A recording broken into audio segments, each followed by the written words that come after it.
Bienvenue dans le district de Suide. Je me trouve maintenant dans la salle d'exposition que le président Xi a visité mardi. Quelle est la particularité de cet endroit? Eh bien, il possède certaines des plus belles sculptures de Chine. L'un des arts les plus fascinants ici est la sculpture en pierre. La sculpture en pierre a une histoire de plus de 2000 ans dans le Sud. Des générations d'habitants ont hérité de cet ancien métier. On y trouve également des sculptures en argile.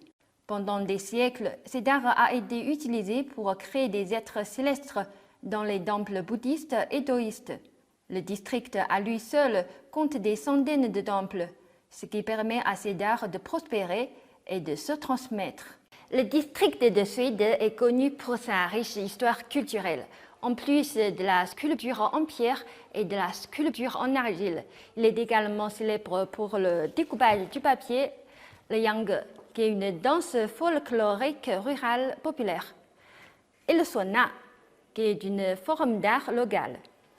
La visite du président Xi souligne l'importance de protéger le patrimoine culturel immatériel du pays.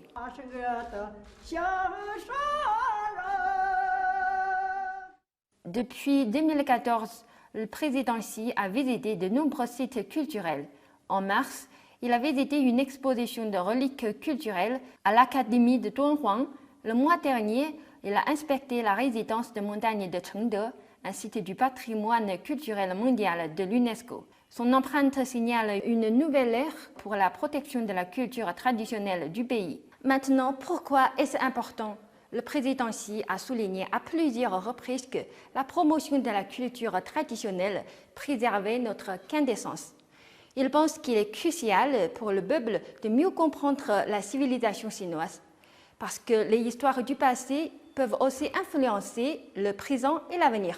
Le président Xi a déclaré que le rôle de notre culture traditionnelle est de renforcer ce qu'il appelle la confiance en soi culturelle. Certains disent que toutes les activités d'une nation sont ancrées dans son histoire. La civilisation chinoise a une histoire de plus de 5000 ans, ce qui est la source de notre confiance et de notre fierté en tant que nation. Et n'oublions pas qu'hériter de notre propre culture aiderait aussi le monde à mieux comprendre la Chine.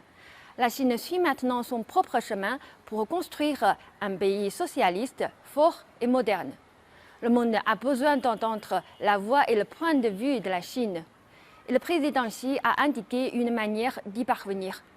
Cultiver une Chine contemporaine à travers le prisme de son histoire et de son héritage culturel. Zhang Hui, CGTN français, district de Suide, dans la province du Shanxi.